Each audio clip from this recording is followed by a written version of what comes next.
தென்னாடுடைய சிவனே போற்றி, எந்நாட்டவர்க்கும் இறைவா போற்றி.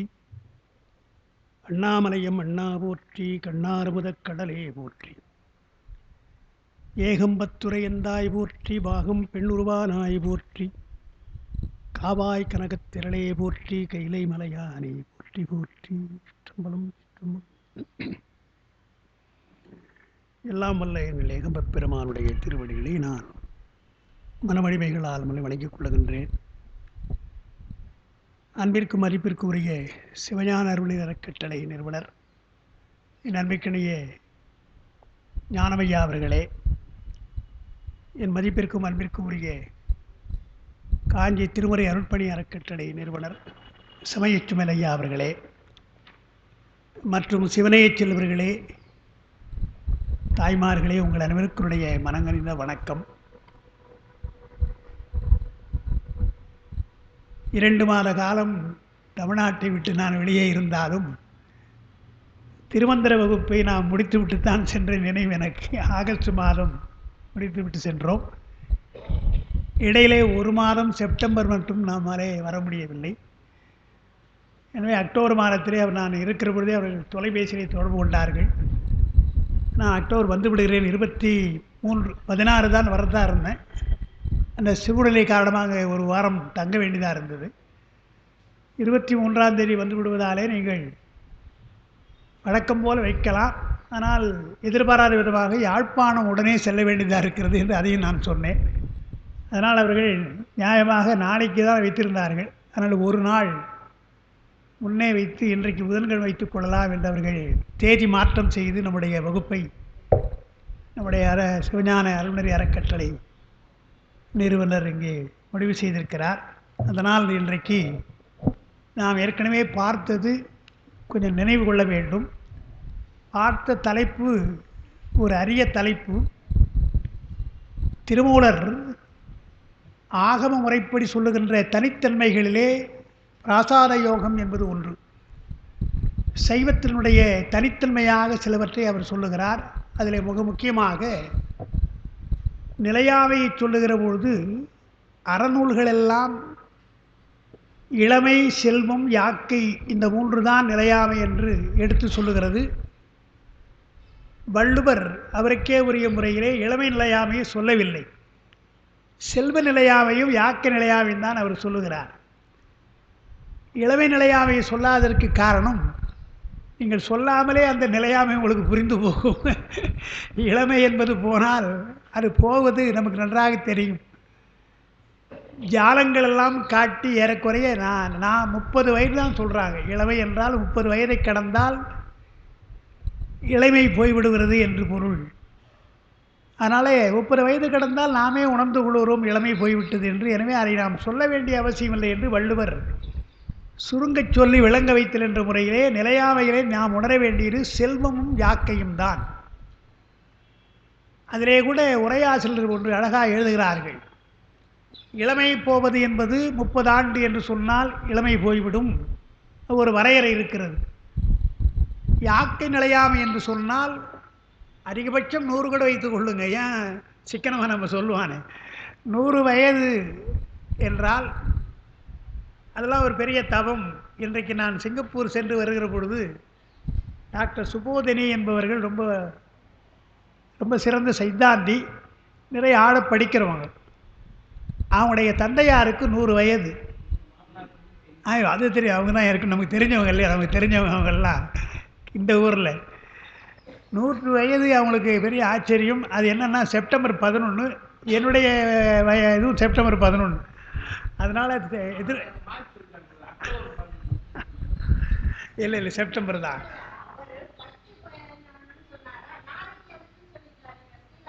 ஓ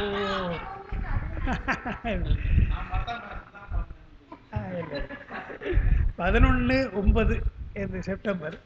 அவரும் அதே போல் 100 வயதுனால நான் எதிர்பாராதமாக அங்கே சிங்கப்பூருக்கு நான் போகிறேன். எதிர்பாராமல் போகிறதுனால அவங்க, நான் 10ஆம் தேதி மலேசியா போகிறதா இருந்தேன். ஐயா நீங்கள் 11 நாளைக்கு அப்பாவுக்கும் உங்களுக்கும் இல்லைவா, 2 பேருக்கு நாங்கள் பண்ணுறோம் வாங்கன்னு சொல்லி அவங்க வீட்டில் பிறந்த நாள் கொண்டாடினாங்க. இன்னொரு அமைப்பு, அவங்க இன்னொரு அமைப்புக்கு அங்கே சிங்கப்பூர்லேயே, அவங்க எனக்கு தெரியாது அதெல்லாம். அவங்க முன்னாலேயே கேக் வாங்கி வச்சுட்டாங்க. எனக்கு தெரியாது. நான் சொன்னேன், இத்தனை வயசில் பர்த்டே கொண்டாடுறது ரொம்ப கிடையாது, கொண்டாடினா கூட கேக் வெட்டினதே கிடையாது. நான் இப்போ தான் கேக் வெட்டுறேன்னு சொல்லிட்டு அங்கே அந்த பிறந்தநாள் ஏதோ அவங்க அன்புக்காக செய்தார். அதுபோல் 100 வயது யாக்கை என்று சொன்னால் வைத்துக்கொள்ளலாம். அது ஒரு அதிசயம் தானே. 100 வயது என்பது அதிசயமாக தானே இருக்கிறது. அது இப்போ பாட்டில் சிவபிரகாசர் இப்படி பாடுறான்னு சொல்லுவாங்கல்ல, சிவபிரகாசருடைய தம்பி பாடினார்னு சொல்லுவாங்க. அதாவது செய்கொண்டாரும் கமல செம்மல்னு பாட்டில் பேய் கொண்டாலும் கொள்ளலாம் 100 வயது இருந்துன்றார். 100 வயது இருந்து நோய் கொண்டாலும் கொள்ளலாம், 100 வயதான நோய் கொண்டாலும் கொள்ளலாம், ஆனால் பேய் கொண்டாலும் கொள்ளலாம், நோய் கொண்டாலும் கொள்ளலாம், பெண் கொள்ளலாகாதேன்னு ஒரு பாட்டு. ஏன்னா தனக்கு கல்யாணம் வேணான்றத குறிப்பாக சொல்லியிருக்கிறார்.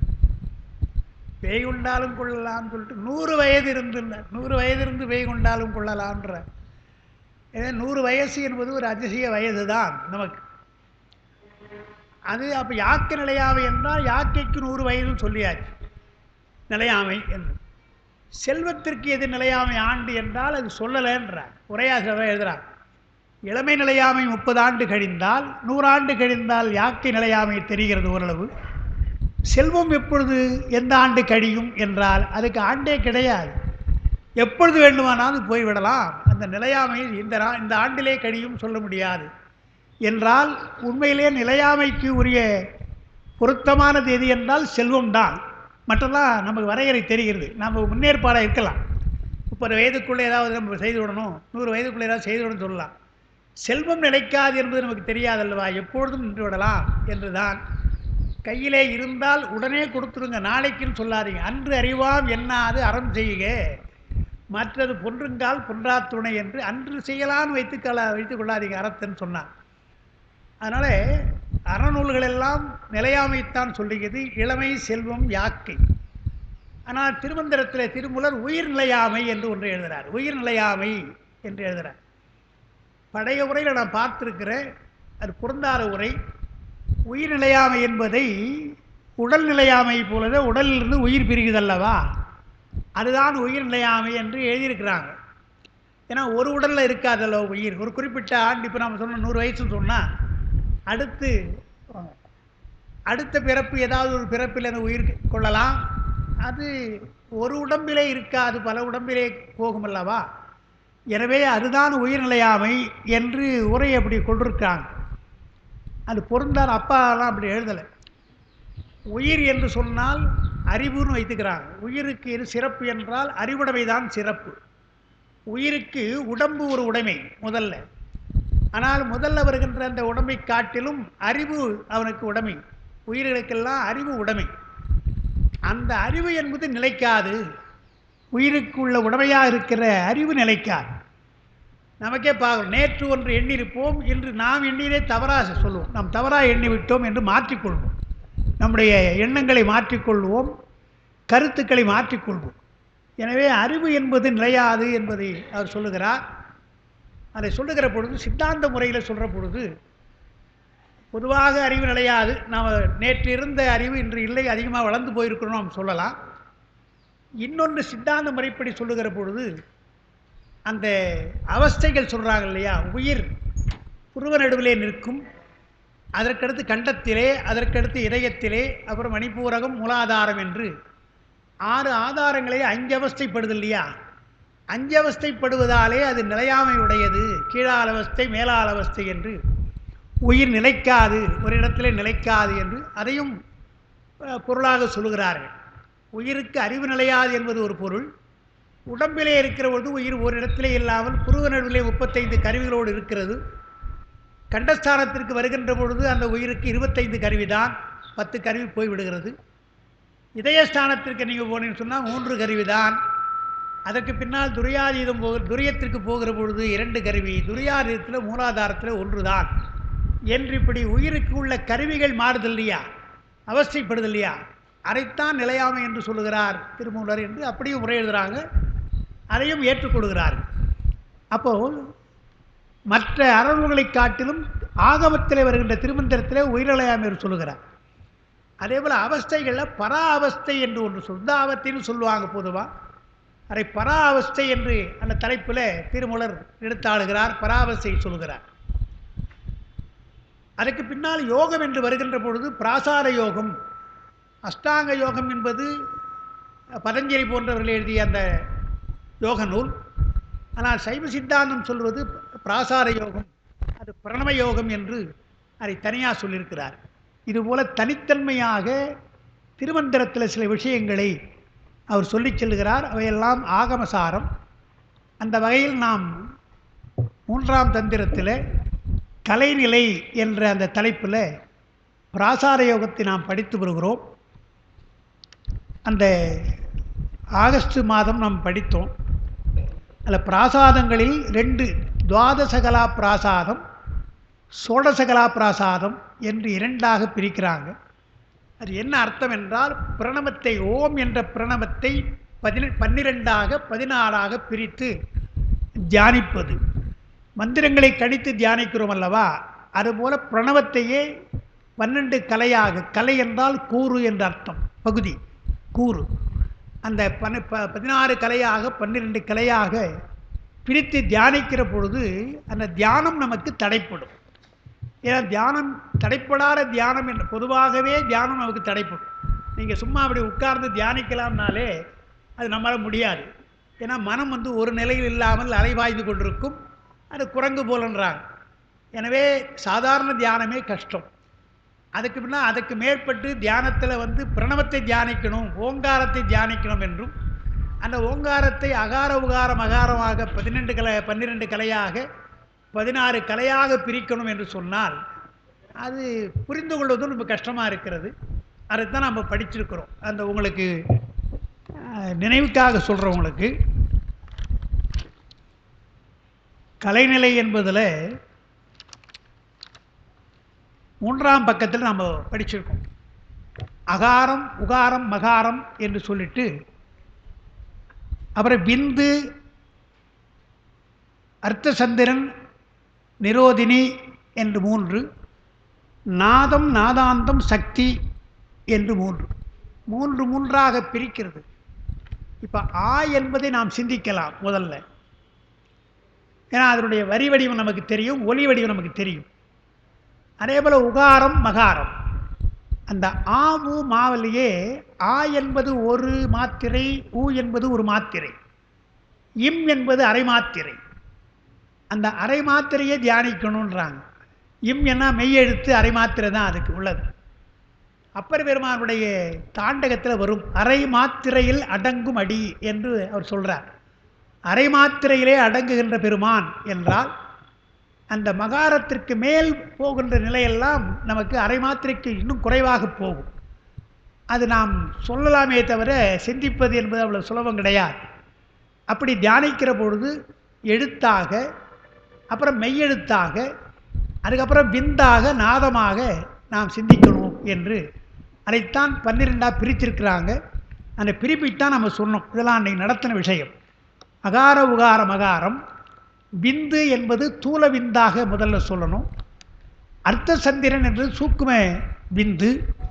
நிரோதினி என்பது அதிசூக்கும விந்து என்று 3ஆவது அங்கே மட்டும் சொல்லியிருக்கிறாங்க. விந்து என்பது நமக்கு தெரியும், தூல விந்து. அந்த மகாரத்திற்கு அடுத்தபடியாக இருப்பது விந்து. அதுக்கு அடுத்தது நாதம் என்று இருக்கிறது. அந்த விந்து என்பது தூல விந்து என்று சொன்னால், சூக்கும விந்து என்பது அர்த்த சந்திரன் என்று. அர்த்த சந்திரன் என்றால் பிறை வடிவம், பிறை வடிவமாக சிந்திக்கலாம் அப்படி சொல்லி கொடுத்துருக்காங்க. சூக்கும விந்தை நாம் சிந்திக்க வேண்டும் என்றால் அர்த்த சந்திரனாக சிந்திக்கலாம். நிரோதினி என்பது தெய்வத்தால் வந்த பெயர், அதிதெய்வத்தால் வந்த பெயர் என்று. நிரோதினி என்று ஒரு தெய்வத்தை நாம் நினைவு கொண்டு அப்படி எண்ணலாம் என்று வடிவமாக, பெயராக இப்படியெல்லாம் சிந்திக்கலாம். அதான் இந்த யோக முறை என்று இன்னும் கொஞ்சம் கொஞ்சம் போக போக நுட்பமாக சிந்திப்பது. நாதம் நமக்கு தெரியும், அடிக்கடி சொல்கிறோம் நாதம் நாம் சொல்கிறோம். நாதத்துக்கு மேல் நாதாந்தம் என்று சொல்லுவோம். அது சூக்கும நாதம். அதற்கு மேல் சக்தி என்று பெருமானுடைய சக்தி அங்கே இடம் விடுகிறது என்று சிவம் சக்தி நாதம் விந்து என்று நம்ம சொல்கிறோம் இல்லையா சிவதத்துவத்தில். அந்த நாதம் நாதாந்தம் சக்தி அதுவரையில் ஓரளவு நமக்கு தெரியும். சிவதத்துவத்தில் சிவம், சக்தி, நாதம், விந்து என்று நம்ம சொல்கிறோம். அதுக்கு மேற்பட்டு இருப்பது தான், சக்திக்கு மேற்பட்டு தான் வியாபினி, சுத்த மாயை. சக்திக்கு மேல் மாயை இருக்கிறது. அந்த மாயை என்பது சுத்த மாயை. அந்த சுத்த மாயை என்பது காரியம். எனவே அதற்கு ஒரு காரணம் வேண்டும். அது சமனை. சுத்தமாயனுடைய சூக்கும நிலை அது சமனை. அதற்கு பின்னால் உண்மனை என்று 12ஆக பிரித்திருக்கிறாங்க.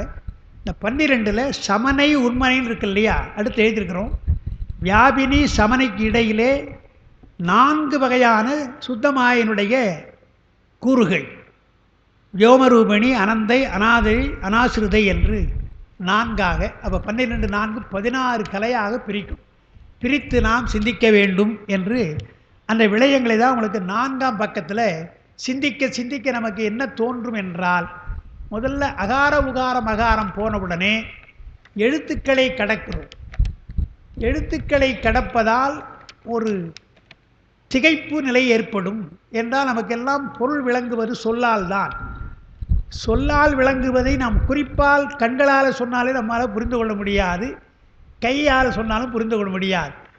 அதையெல்லாம் கொஞ்சம் கஷ்டப்பட்டு புரிஞ்சுக்கிறோம் பின்னால். இப்போ நமக்கெல்லாம் சைகையெல்லாம் புரிஞ்சுக்கிறோம். இப்போ நம்ம புரிஞ்சுக்கிறோம், கண்ணால் சொன்னால் கூட புரிஞ்சுக்கிறோம். ஆனால் அதுக்கு மேற்பட்டு வருகின்ற பொழுது அந்த 3 அகார உகார மகாரம் என்ற எழுத்துக்களை கடந்தால் ஒரு திகைப்பு நமக்கு வரும். எப்படி நாம் தியானிப்பது என்பதற்குத்தான் அவர்கள் விந்து, அர்த்தசந்திரன், நிரோதினி என்று சொல்லி காட்டியிருக்கிறார். அந்த சொல்லை வைத்துக்கொண்டு நாம் அதை சிந்திக்கலாம் என்று. அதனால் அதுதான் நாங்கள் எழுதியிருக்கிறேன். அகார உகார மகாரம் 3ஐயும் கடந்தால் சூன்ய நிலை ஒன்று தோன்றும். சூன்யம் என்றால் திகைப்புன்னு அர்த்தம். வழி தெரியாமல் திகைக்கிறோம் இல்லையா ஒரு புதிய இடத்துல, அதுபோல் சூன்யம் திகைப்பு நிலையாக வருகிறது. அதற்கு பின்னால் விந்து, அர்த்தசந்திரன், நிரோதினி கடந்தால் அடுத்து ஒரு சூன்யம், அதற்கு மற்றொரு சூன்யம். அப்புறம் நாதம், நாதாந்தம், சக்தி என்றால் அதற்கு பின்னாலே ஒரு சூன்யம், மற்றும் ஒரு சூன்யநிலை தோன்றும். அதின்று தோன்றாமல் மேலே நோக்கினால் வியாபினி, வியாபினிக்கு பின்னாலே சமனை, அதற்கு பின்னாலே உண்மனை என்று ஒன்றொன்றுக்கும் ஏறக்குறைய 5 சூன்ய நிலை சொல்கிறார். 5 இடங்களிலே திகைப்பு ஏற்பட்டு நாம் தியானிக்கலாம் என்று. இந்த விஷயத்தைத்தான் மாணிக்க வாசகர் சிவபுராணத்தில் சொல்லுகிறார் என்று நாம் சொல்லியிருக்கிறோம். வேகம் கெடுத்தாண்ட வேந்தனடி வெல்க என்ற வரி நமக்கு தெரியும். பொதுவாக வேகம் என்றால் ஆணவம், யான் எனது என்ற செருக்கு என்றெல்லாம் நாம் சொல்கிறோம். இப்போ மலேசியாவில் திருக்குறள் சித்தாந்தம் பேச சொல்லியிருந்தாங்க. அதில் நான் வஜ்ரவேல் முதலியாருடைய ஒரு கருத்தை நான் சொன்னேன். ரொம்ப எவ்வளோ நுட்பமாக அவர் சொல்லியிருக்கிறார்ன்ற ஒரு கருத்தை சொன்னேன். அது அவங்களுக்கெல்லாம் ஒரு புதிய செய்தி. நாம் படிச்சுட்டு நமக்கு வருஷம் போச்சு, அவங்களுக்கு புதிய திருக்குறள் உட்கலை சைவ சித்தாந்தம் அதெல்லாம் அதை வச்சு தான் நடத்துகிறேன். அவர்கிட்ட சொன்னால் எல்லாருக்கும் புரியாதுன்னு கொஞ்சம் ஓரளவு நான் எளிமைப்படுத்தி பேசினேன். அதில் ஒரு செய்தி சொன்னேன். ஆணவம் என்று நாம் சொல்கிறோம். ஆணவத்தில் சொல்லிட்டு என்ன பண்ணுறோம், அதற்கு 2 நிலை சொல்கிறோம். ஆணவம் செயற்படுகின்ற பொழுது கேவல நிலையிலே மறைப்பு சக்தி, அது சகல நிலைக்கு வருகின்ற பொழுது அது கீழ்ப்படுத்துகின்ற சக்தி என்று 2ஆக சொல்கிறோம். ஆவாரக சக்தி முதல்ல கேவல நிலையில், அதோனியாமிகா சக்தி என்பது கீழ்ப்படுத்துவது என்று சகல நிலைகள்னு சொல்கிறோம். வஜ்ரவேல் என்ன இதான் நாம் சொல்கிறது, வழக்கமாக இதான் சொல்லுவோம். அவர் என்ன அழகாக எழுதுகிறார் என்றால், யான் எனது என்பது செருக்கு, அதுதான் இருள்ன்றார். நாம் ஆணவம் தான் இருள் நாம் சொல்கிறத அவர் என்ன சொல்கிறார், ஆணவம் தான் அது யான் எனதுன்னு செருக்கு வருது இல்லையா, நான் தான் செய்கிறேன், எனக்கு தான் என்ற இல்லையா, என்னுடையதுன்ற இல்லையா, அது செருக்கு, அது இருள் நிலைன்ற, அது இருள் நிலை. அதற்கு பின்னால் ஆணவம் செய்கின்ற மறைக்கின்ற இல்லையா, மறைக்கின்ற ஆற்றல், மறைக்கின்ற ஆற்றல் தான் மருள் என்று சொல்லணும். அதுக்கு பின்னால் சகநிலையில் வருகின்ற பொழுது நமக்கு ஒன்றை விபரீத உணர்ச்சி தருதல்லவா, கீழ்ப்படுத்துவது அதோனியாமிகா. எனவே அது 2வது நிலை என்று இருள் என்றும் மருள் என்றும் தெருள் என்றும் 3ஆக வைத்துக்கொண்டு தெளிவாக சொல்லாமல் விபரீத உணர்ச்சி தருவதெல்லாம் ஆணவம் என்று ஒன்றை தவறாக புரிந்து கொள்ளும்படியாகவும், மறைப்பாற்றல் ஒன்று, அடுத்து ஒன்றை தவறாக புரிந்து கொள்வது என்று 2 நிலை. தவறாக புரிந்து கொள்கின்றது தான் கீழ்ப்படுத்துவது அதோனியாமிகா. ஒன்றுமே தெரியாமல் மறைப்பது என்று இருக்குதே, அதுதான் மறைப்பாற்றல், இருள் என்று சொல்ல வேண்டும் என்று அவர் எழுதுகிறார். அந்த 3 நிலை எழுதுகிறார். அதுபோல் இங்கே சூன்யம் 5 நிலை தோன்றிய பின்னால் நமக்கு என்ன வருகிறது, அதுதான் நம்ம எழுதியிருக்கிறோம். அதுவரையில் நாம் நடத்தியிருக்கிறோம். இதனுடன் அந்த அதிசூக்கும காரணமாகிய உண்மனை என்பது தான் மனோன்மணி என்பது. இதெல்லாம் அன்றைக்கி நம்ம போன வகுப்பில் விளக்கியிருக்கிறோம். உண்மனை என்பது தான் நாம் மனோன்மணின்னு நம்ம சொல்கிறோம். மன உண்மனை, மன உண்மனை மனோன்மனை என்று சொல்கிறோம். அது மனோன்மணி என்று சொல்கிறோம். ரெண்டுத்துக்குமே ரெண்டு சுழி தான் போடணும். மனம் என்பதற்கு ரெண்டு சுழி, மனோன்மணி. அந்த மணின்றாங்க சில பேர், மனோன்மணி அல்ல, மனோன்மணி தான். ரெண்டு சுழி தான், ரெண்டுத்துக்கும் மனோன்மணி தான். அது உண்மனை. எனவே நீ தான் ரெண்டு சுழி தான் போடணும், மனோன்மணி. அந்த மனோன்மனையை பற்றி சொல்லுகிற பொழுது அப்பர் பெருமான் பாடுற பாட்டு மெய்மையாக உடவை செய்து, இல்லை காயமே கோயிலாக கடிமனம் அடிமையாகன்னு சொல்கிறார் இல்லையா. அந்த பாட்டில் முதல்ல சொல்கிற கடிமனம் என்பது நாம் சொல்லுகின்ற அந்தக்கரணங்களாக இருக்கின்ற மனம். அந்தக்கரணம் ஒன்றாக இருக்கிற மனத்தை தான் சொல்கிறார். கடிமனம், கடிய வேண்டியது, ஜாக்கிரதையாக கட்டுப்படுத்தணும் என்று கடிமனம் அடிமையாகன்னு சொன்னார். அப்புறம் வாய்மையே தூய்மையாகன்னு சொல்லிட்டு மறுபடியும் மனமணி இலிங்கமாகன்னு ஒன்று சொல்கிறார். மனமணி இலிங்கமாகன்னு சொல்கிறத 4ஆம் திருமுறை உத்துசு உரை தான் இருக்குது. நான் படித்த பொழுது எனக்கு கொஞ்சம் அதில் சந்தேகம் தான். அப்பாவை நான் கேட்டேன், மனோன்மணின்னு தான் எழுதுகிறார். மனமணி இலிங்கமாக என்பது மனோன்மணி என்பதைத்தான் மனமணி என்று சொல்கிறார் அப்பர் பெருமான். அவர் எழுதிட்டார், அவர் தான் எழுதியிருக்கிறார். அது எனக்கே பொருத்தமாக படலை. ஏன்னா நாம் அகப்பூஜை செய்கிற பொழுது எப்படிலாம் செய்யணும்னு சொல்கிற பொழுது காயம்தான் கோயில், நம்முடைய உடம்பு தான் கோயில், நம்முடைய மனம்தான் கடிமனம். வாய்மையே தூய்மையாக, நம்முடைய வாய்மை உண்மைதான் தூய்மையாக இருக்கணும். அப்போ அடுத்து மனமணி இலிங்கமான மனம்ன்றது நம்மளு தான் இருக்கணும். பெருமானுடைய மனோன்மணி என்று பெருமானுடைய சக்தி. பெருமானுடைய சக்தியை நாம் அங்கே அகப்பூஜையில் கொள்ள முடியாது. அதனால் மனோன்மணி என்பது பெருமானுக்குள்ள சக்தி, அதை நாம் கொள்ளாமல் மனமணி என்றால் அங்கே மனம் என்றால் சித்தம் என்று வைத்துக்கணும்னு அப்போ சொன்னாங்க. முதல்ல சொல்கிற மனம் என்பது அந்த கரணத்தில் உள்ள மனம். ரெண்டாவது மனமணி இலிங்கமாக என்று சொல்கிறது சித்தம் என்று வைத்துக்கிட்டு, சித்தமே சிவலிங்கமாக என்று நாம் சொல்கிறோம், சித்தம் சிவன் என்று சொல்கிறோம் இல்லையா.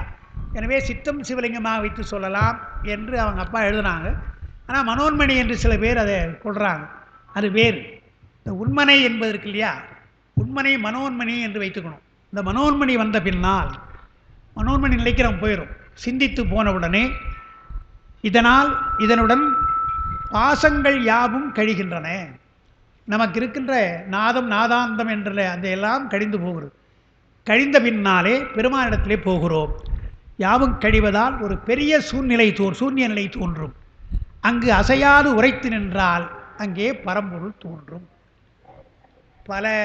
பல சூன்ய நிலை, 5வது சூன்ய நிலைக்கு போய் 6வது உண்மனை தோன்றுகிற பொழுது நமக்கு ஒன்றும் தோன்றாமல் எங்கே போவது என்று தெரியாமல் இருக்கிற பொழுதுதான் பெருமான் அங்கே பரம்பொருளாக தோன்றுகிறான். என்றால் பரம்பொருள் உயிருக்கு தோன்றுவது என்பது அவனை அருளினாலே தான். அதனால் இந்த இடத்துல தான் அவன் அருளாலே அவன்தாள் வணங்கி என்பதும் வேகம் கெடுத்தாண்டு வேந்தண்டி வெல்கை என்பதற்கும் விளக்கமாக இந்த இடத்தை நாம் கொள்ளலாம். உண்மனைக்கு சென்ற பின்னால் அவனுடைய அருள் நமக்கு தோன்றும். பரம்பொருள் என்பது அவனுடைய அருளை தோற்றுவிக்கிறான். எனவே அவன் அருள். வேகம் கெடுத்தாண்டை என்றால் உயிருக்குள் அந்த ஆணவம் எல்லாம் கரைந்து போய், இருளெல்லாம் கரைந்து போய் ஒளிநிலையிலே பெருமான் இருக்கிறான், பெருமானை காணுகிறான் என்பதுதான் பிராசார யோகத்தின் பயன் என்று நாம் அதுவரையில் நாம் போன வகுப்பு நாம் படித்தோம். இவை சமணியின் கூறாய் அடங்குதலால் இவற்றை கடக்கும்போது சூன்யம் தோன்றுவதில்லை. வியோமரூபிணி, அனந்தை, அனாதை, அனாசிருதை என்ற 4 சக்திகளை கடக்கிற பொழுது அது சமணையில் அடங்குவதாலே அங்கே சூன்யம் நமக்கு வராது, நேராக பெருமானை அடையலாம் என்று. அடுத்து 5வது பக்கத்தில் கலை 8 அர்த்தசந்திரன் வடிவாலும் நிரோதினி அதிதெய்வத்தாலும் பெற்ற பெயர்கள். அங்கே அர்த்தசந்திரன் என்பது வடிவம், அங்கே வடிவம் கொடுத்துருக்காங்க, தியானிப்பதற்காக வடிவம் கொடுத்துருக்குறாங்க. நிரோதினி என்பது அதிதெய்வம், அதிதெய்வத்தினுடைய பெயரை சொல்லியிருக்காங்க, அதனால் பெற்ற பெயர். உற்று நோக்கினால் பிரணவம் தூலம் சூக்கமும் அதிசூக்கமுமாக எண்ணப்படுகிறது. 12 கலையாக பிரிப்பது தூலம் சூக்கமும் அதிசூக்கமும் என்று வைத்துக்கொண்டால் 3 3 9 என 9ஆக நமக்கு பிரிக்கிறது. அதற்கு பின்னால் சமனை உண்மனை என்ற அந்த 3 சக்திகள் சேர்ந்தால் 12. அந்த 12ல் அந்த 4 தனியாக இருக்குது. வியோமரூபிணி, அனாசை, அனாசிருதி சொன்னோம் இல்லையா, அது தனியாக ஒரு 4 16. எனவே 12 கலை. அடுத்து கொஞ்சம் நுட்பமாக போனால் 16 கலை. 16 பெரும்பாலும் 12 கலையைத்தான் ஏற்றுக்கொள்கிறார்கள். திருமூலரும் அதை சொல்லுகிறார். ஆனால் பண்டார சாத்திரங்களில் குருஞான சம்பந்தர் தர்மயாதியத்தில் சோடசகலா பிராசார ஷட்கம் என்று 16 தான் சொல்லியிருக்கிறாங்க. 12 கலை தான், ஆனால் அதை 16ஆக பிரித்து நாம் எண்ண வேண்டும் என்று சோடசகலா பிராசாத ஷட்கம் என்று 6 பாடல்கள் அவர் எழுதியிருக்கிறார். அதுதான் இங்கே சொல்லியிருக்காங்க அப்பா. இது துவாதச கலை.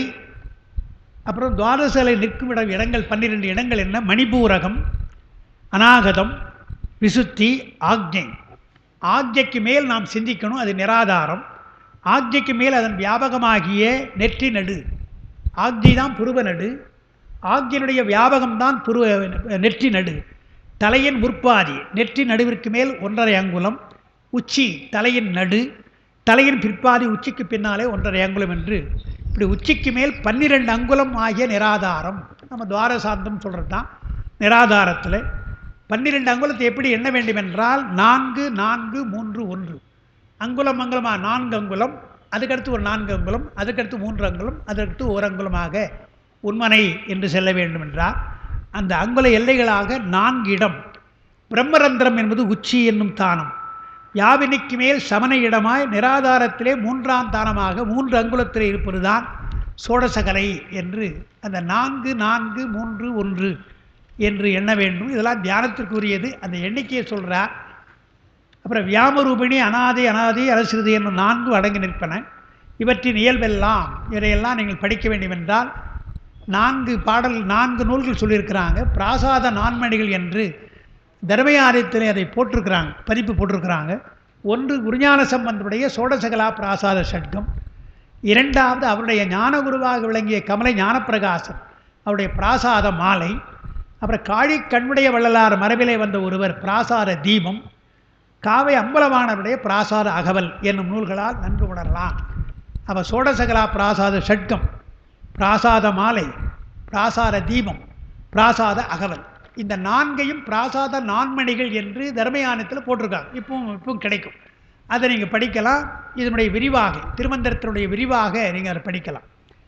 அதான் முன்ன சொன்னது. இந்த விளக்கங்கள் எல்லாம் இனிதுரைத்தல் மந்திரங்கள் உணர்ந்த வழிதான். இவற்றையெல்லாம் நீங்கள் உணர வேண்டும் என்றால் மந்திரங்களை நன்றாக உணர வேண்டும் என்பதாலே மந்திர எந்திரங்களை 4ஆம் தந்திரத்திலே பின்னாலே கூறப்போகிறார். எந்திரம் மந்திரங்களாக என்ன என்று 4ஆம் தந்திரத்தில் வரத்தினால 3ஆம் தந்திரத்திலே நம்மை பக்குவப்படுத்துவதற்காக தோற்றுவாயாக இந்த கலைநிலையை செய்திருக்கிறார் என்றும் யோகங்களிலே பிராசார யோகம் என்பது உண்டு என்பதை உணர்த்துவதற்கு தோற்றுவாய் செய்தார். பொதுவாக யோகம் என்றால் அஷ்டாங்க யோகம் தான் நம்ம சொல்வோம். இந்த அஷ்டாங்க யோகத்தை ஹடயோகம் ஹடயோகம் சொல்லுவாங்க. ஹடயோகத்தை காட்டிலும் பிரணயோகமாக தான் நாம் சொல்லுகிறோம் என்று என்ன வித்தியாசம் என்றது முன்னே சொல்லியிருக்கிறோம். ஹடயோகம் என்பதற்கு இல்லையா, அது உடலை சார்ந்த ஒரு விஷயம். 8 வகை சித்திகளை பெற்று ஹடயோகம் என்பது உடம்பை சார்ந்த விஷயம். இந்த பிராசார யோகம் என்பது உயிரை சார்ந்த விஷயம். அது யோகத்தினாலே அஷ்டாங்க யோகம், ஆதார யோகம், இதெல்லாம் பேர் இருக்கு. ஆதாரங்களை 6 ஆதாரங்களை வைத்து செய்த யோகம் உடம்பை செம்மைப்படுத்துவதற்காகவும் ஆயுள் நீட்டிப்புக்காகவும் இன்னும் பல சித்திகளை பெறுவதற்காக உள்ள யோகம் அதெல்லாம். ஆனால் உயிருக்கு என்று திருவருளாக அதான் நிராதாரம்ன்றோம். ஆதார யோகமெல்லாம் உடலுக்கு, நிராதாரம் என்றால் அங்கே திருவருள். நாம் சொல்லியிருக்கிறோம், திருவந்தியாருக்கு வஜ்ரவேல் முதலியாருடைய உரை இருக்கிறது. அதில் ஆதாரத்தாலே நிராதாரத்தை சென்று மீதானம் செல்ல என்று உந்திய பெற, விமலருக்கு இடம் என்று உந்திய பெறன்னு ஒன்று சொல்கிறார். அதில் ஆதாரம் என்பது நாம் சொல்லுகின்ற இந்த உடம்பு தான் ஆதாரம். 6 ஆதாரங்களையும் சொல்லலாம். 6 ஆதாரங்களிலே மனசை பதித்து அதற்குள்ள அறிதெய்வம், அதற்குள்ள பீஜாட்சரங்கள், அதற்குள்ள இதழ்கள், தாமரை இதழ் போல இருப்பது, இதெல்லாம் சொல்கிறாங்க. இது 6 ஆதாரத்துக்குரிய. அதற்கு மேல் நிராதாரம் என்று சொன்னால் திருவருள் என்று தான் சொல்லுகிறார் வஜ்ரவேல் முதலியார். ஏன்னா மனம் எதையாவது பற்றித்தான் சிந்திக்கும், பற்றாமல் சிந்திக்க முடியாது. எனவே நிராதாரம் என்றால் ஆதாரம் இல்லைன்னு சொல்ல முடியாது. அது உடம்பு ஆதாரம் கிடையாது. உடம்பு ஆதாரம் இல்லை என்றால் பெருமானுடைய திருவருள் உங்களுக்கு உயிருக்கு ஆதாரமாக வரும். இப்போ நமக்கு கூட உயிருக்கு எதிராக ஆதாரம்னா உடம்பு தான் ஆதாரம். நமக்கு ஆதாரம் உடம்பு தான் வைத்துக்கிறோம். யோகத்துக்கு கூட ஆதார யோகம் தான் சொல்கிறோம். எப்பொழுது இந்த உடம்பை விடுகிறோமோ அப்பொழுது உயிர் பெருமானிடத்திலே போய் சேருதேன்னு சொல்கிறோம். அப்பொழுதுதான் பெருமானுடைய அருள் வருகிறது. ஆனால் சீவன் முத்தர்கள் இந்த உடம்பை வைத்துக்கொண்டே இருப்பார்கள். பிராரத்த கர்மத்தை அனுபவித்தாலும் கூட அவர்களுக்கு பெருமானுடைய திருவருள் அங்கே பதிகிறது. எனவே அவர்கள் முத்தர் தான். ஆனால் சீவன் முத்தர், பரமுத்தர் அல்ல. அவர்களால் சீவன் முத்தர் என்று இப்படி நாம் வெளிப்படையாக பல விஷயங்களை விளக்கமாக சொல்லியிருக்கிறோம். அதனால் பிராசார யோகம் என்பது ஒன்று என்று உணர்த்துவதற்காக இந்த பகுதியை நாம் படிக்க வேண்டும் என்று கலைநிலையை சொல்லியிருக்கிறார் திருமந்திரத்தில். இனிதான் நமக்கு அந்த கலைநிலை பாட்டு நமக்கு மந்திரங்களாக நாம் பாட்டு சொல்ல போகிறோம். இதுவரையில் பிராசார யோகம் என்றால் என்ன என்பதற்கு நான் விளக்கத்தை நாம் கொடுத்துருக்குறோம். அது புரியாது என்பதற்காக தான் ஒரு 4-5 பக்கங்கள் நாம் கொடுத்துருக்கோம். 5 பக்கத்துக்கு மேலே கொடுத்துருக்கோம். இனி 6வது பக்கம் கலைநிலை. முதல் பாடல். காதல் வழி செய்த கண்ணுதல் அண்ணலை காதல் வழி செய்து கண்ணுற நோக்கிடில் காதல் வழி செய்து கங்கை வழி தரும் காதல் வழி செய்து காக்கலும் ஆமே. இந்த காதல் என்ற ஒரு சொல்லை இன்றைக்கி உலகியலில் நாம் பொதுவாக ஆணுக்கும் பெண்ணுக்கும் உள்ளதுன்னு சொல்கிறோம். ஆனால் திருமுறைகளிலும் சரி, மற்ற இது போன்ற திருமந்திரத்திலையும் சரி, நமக்கு காதல் என்றால் பெருமான் மேல் இருக்கின்ற அன்பு என்று தான் சொல்கிறான். பெருமான் மேல் இருக்கின்ற அன்பு தான் காதல் என்று நாம் சொல்கிறோம். அதுக்கு முத்துசு அவர்கள் ஒரு விளக்கம் கொடுக்கிறார். கருதல் என்று ஒரு சொல் உண்டு தமிழில். எப்பொழுதுமே பெருமானை சிந்தித்திருத்தல், அது அன்பினால் தான் முடியும். சிவனிடையே சிந்திக்கும் திருப்பெருகு சிவஞானம் என்றால் அது அன்பினால் தான் முடியும். எனவே வேறு ஒன்றும் நினைக்கக்கூடாது. அதாவது மற்ற பற்று எனக்கின்றி நின் திருப்பாரமே மனம் பாவித்தேன் என்று அவர் சொல்கிறார். பார்க்கும் நினைப்பற நினைந்தேன் என்றார் மாணிக்கவாது. வேறு நினைப்பே எனக்கு இல்லை என்று சொல்கிறார். மறவாதே நினைக்கின்றேன் மனத்து உன்னை வைத்தேன் என்றார் சுந்தர பெருமான். அதுதான் நினைப்பு. அப்படி நினைப்பதற்கு இல்லையா, அது எப்படி முடியும் என்றால் அந்த ஒரு பொருள் மேலே அன்பு செலுத்தினால்தான் முடியும். இப்போ உலக வாழ்க்கையில் நம்ம எல்லார் மேலே அன்பு செலுத்துகிறோம், எல்லாம் நமக்கு தேவைப்படுகிறோம். எனவே பெருமானை நம்ம அதிகமாக நினைக்கிறது கிடையாது. அப்படியே நினைத்தாலும் அவரை ஒன்றா நினைக்கிறோம். 10-11 நினைக்கிறோமே தவிர அவர் ஒன்றா நினைக்கிறது கிடையாது. அதுதான் அவனையே எண்ணுவது என்றால் வேறு எந்த பற்றுமில்லாமல் எண்ணுவது என்பதுதான் உயர்ந்த நிலை. அதைத்தான் காதல் என்று சொன்னான். அதனால் நீங்கள் பார்த்தீங்கன்னா திருமறையில் பார்த்தீங்கன்னா நமக்கு அப்பர் பாட்டே காஞ்சிபுரம் பாட்டு, கைப்போது மலர் தூவி காதலித்துன்னு ஒரு வார்த்தை அவர் சொல்கிறார். வானவர்கள் 30 தொடர் என்று முதல் பண்ணுறார். காதலாகி கசிந்து கண்ணீர் மல்கி என்று காதல்னு சொல்கிறார். பல இடங்களில் காதல் என்று சொல்கிறதுனால திருமந்திரத்தில் காதல்ன்ற வார்த்தையை சொல்கிறார். ஏன்னா தன்னை அடைவதற்கு அன்பு ஒன்றே வழி. பெருமானை அடைவதற்கு எப்படி வழி என்று சொன்னால், திருவள்ளுவர் மனசை தூய்மைப்படுத்த வேண்டும் சொல்லிட்டு மனம் தூய்மை எப்படி என்பதற்கு ஒரு வழி சொல்கிறார். மனம் தூய்மையாக இருக்கணுன்ற. நாம் தூய்மையாக இருக்கணும்னு சொன்னால் என்ன சொல்கிறோம்? வேற ஒன்று நினைக்கக்கூடாது. உபநிடத்தில் கூட இப்படி வருது. உபநிடத்தில் தூய மனம் எது, அசுத்த மனம் எதுன்னு ஒரு கேள்வி வருது. தூய மனம் எது, அசுத்த மனம் எதுன்னு கேட்டால் நாம் என்ன உடனே பதில் சொல்லுவோம்? தவறான எண்ணங்கள்லாம் இருந்தால் அசுத்த மனம், நல்ல எண்ணங்களாக இருந்தால் தூய மனம் நம்ம சாதாரணமாக சொல்கிறோம். அதுதான் கூட உண்மை. ஆனால் நுட்பமாக சொல்கிறது அவங்க என்ன சொல்கிறாங்க தெரியுமா? தூய மனம் என்றால் எண்ணங்களே இல்லாதிருத்தல்ன்றாங்க. எண்ணமே இருக்கக்கூடாது, அதுதான் தூய மனம். எண்ணம் இருந்தால் அது நல்லதாக இருக்கலாம் கெட்டதாக இருக்கலாம், எண்ணங்கள் இருந்தால் அது அசுத்த மனம் என்று உபரிடத்தில் அவர் விளக்கம் கொடுக்குறாங்க. அதுபோல் பெருமான் மேலே காதல் என்று சொன்னால் வேறு நினைவு வரக்கூடாது. அதுக்கு வள்ளுவர் என்ன சொல்கிறார்? மனம் தூய்மையாக இருக்க வேண்டும். நினைப்பவர் மனம் கோயிலாக கொண்டவன் பாடுறார். நினைப்பவர் மனம் எப்படி இருக்கணும் என்றால் தூய்மையாக இருக்கணும். கோயில் அல்லவா, அது தூய்மையாக இருக்க வேண்டும்ன்றார். தூய்மையாக இருப்பது என்றால் எப்படி என்பதற்கு வழி சொல்கிறார். வாய்மையால் காணப்படும். மனம் தூய்மை எப்படி இருக்கும்? வாய்மையால் காணப்படும் என்று வழி சொல்கிறார் இல்லையா? அதுபோல் திருமந்திரத்தில் அவர் என்ன சொல்கிறார்? பெருமானை அடைய வேண்டும் என்று சொன்னால் அவரை அடைவதற்கு எது வழி சொல்லியிருக்கிறார்? அன்புதான். அன்புதான் வழி என்று சொல்கிறார். அன்புடைமை என்ற அதிகாரம் உங்களுக்கு சொல்லியிருக்கேங்க. திருக்குறளில் அன்புடைமை என்ற அதிகாரத்திற்கு பரிமேலழகர் உரை எழுதுகிற பொழுது என்ன எழுதுகிறார்? உயிருக்கு அன்பு மிக முக்கியம். ஏன்னா உயிர் என்றால் அன்பு இருக்கும். அன்பின் வழி அது உயிர்நிலைன்னு சொன்னார். அன்பின் வழி தான் உயிர்நிலை போகும் சொன்னார்.